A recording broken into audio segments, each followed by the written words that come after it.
Cassia's parents, Severus and Aurelia, greet Corvus and invite him to a gala dinner. Later, Cassia's mother tries to talk to her and find out why she returned, but Cassia doesn't want to talk about it. When she notices her horse has returned home, she realizes something has happened to Felix. Atticus and Milo chat in their cell and discuss their practice match. They exchange remarks and are confident they will win.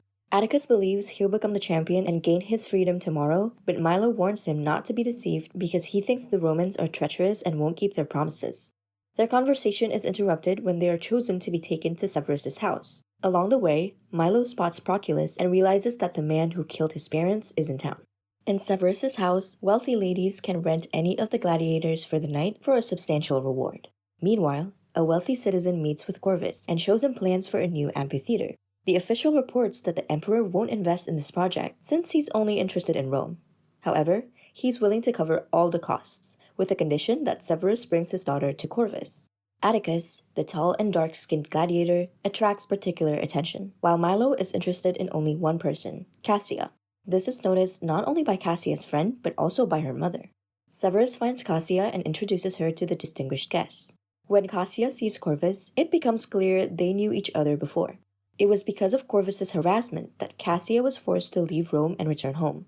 During the party, Vesuvius suddenly wakes up again, causing a small earthquake. This not only frightens people, but also makes horses nervous. When Cassia realizes that her horse is out of control, she asks for Milo's help. Bellator, the gladiator, can't argue with the girl and lets him enter the stable alone. Milo quickly calms the horse, and Cassia, who followed him, sees that everything is fine. She suggests that the gladiator use this moment to escape, and he invites her to come along. The girl agrees, and they both run away from the villa. Soon, they are pursued, and Milo realizes it's better to surrender. Corva wanted to kill the fugitive, but Cassia asks for his pardon. In return, she promised to be kinder and more considerate to the senator. Corva agreed to the girl's terms and sentenced Milo to 15 lashes. Cassia asks her father Severus to stop the ongoing punishment, but Severus couldn't argue with the senator. When Milo returns to the cage, he communicates with Atticus, the champion, and tells him that he saw the man who took his family away. In turn, Atticus tells the Celt about his relatives, whom he hasn't seen for 20 years. As they get to know each other better, the men shake hands. Milo learns his name and understands that from that day on, he and Atticus are friends, and this won't change even in tomorrow's battle, where they are destined to face each other. Unfamiliar with the gladiators, Corva orders a change in the schedule, with Milo's death scheduled for the first duel in the morning. People gather in the amphitheater to watch another gladiatorial fight. The Greek instructs Bellator to send Milo to the first duel, reminding him that Atticus will defeat any other opponent. They must grant him freedom. Unwilling to do so, the Greek changes his mind and orders the champion to be sent after Milo. Soon, the Greek notices cracks in the ceiling, and the amphitheater can't withstand the tremors. He points this out to Severus and asks to reschedule the duel, but the rich man refuses, sensing that something terrible is coming. Greg decides to leave the city for a few days. A staged fight is organized in the amphitheater's arena, reenacting the suppression of the Celtic rebellion by the Romans to please the senator. Milo, Atticus, and other gladiators are chained to a large tree and surrounded by dozens of other gladiators dressed as Roman soldiers. In this uneven battle, Milo and Atticus defeat their opponents one by one. After chopping down the tree, Milo mounts his horse and continues taking the lives of his enemies. The last gladiator falls within seconds, and then Milo dares to break the Roman standard. This offends Corva, as he had a different version for the production. Milo decides to punish the man who made him an orphan by throwing a piece of the standard like a spear at the senator. At the last moment, Proculus manages to save his master. Atticus and Milo find themselves surrounded by archers who want to execute the gladiators because they tried to harm a senator. Corva is ready to give the order for the execution, but Cassia intervenes. She signals to spare Milo's life and gain support from the audience. Cassia asks Corva to save Milo, and in return, she agrees to become his wife. However, there's a condition. The senator must not harm her parents. Severus and his wife are shocked by what's happening, but they don't dare to argue. They realize that Corva will deal with them if they protest. The senator orders that Cassia be locked up in his villa because he now claims ownership of her. At the same time, Mount Vesuvius awakens, but Corva calms the people and suggests that the gods demand another duel. He sends Proculus, the Roman champion of gladiator fights, to the arena. The two fighters engage in a duel just as the volcano erupts. Black volcanic ash covers the sky, and the arena starts to collapse. Panic ensues among the people as they try to escape, while the gladiator fight continues. As the arena collapses, Milo fights Proculus and manages to free the other gladiators. Proculus escapes, leaving Bellator to a grim fate. When the amphitheater collapses, Cassia's parents are crushed by the rubble. Aurelia asks Severus to send the senator to the afterlife to save Cassia. Severus tries to fulfill his wife's request, but fails and gets mortally wounded, falling into an eternal sleep while holding Aurelia's hand.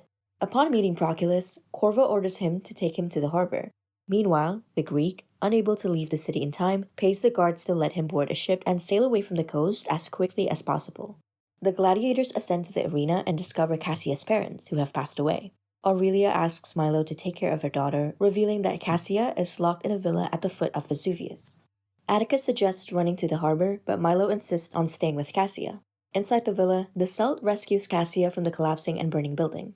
Unfortunately, her friend is less fortunate, as the rubble collapses, taking her body with it. Due to the large number of people causing a stampede in the dying city, Corva orders the elimination of anyone who obstructs their path.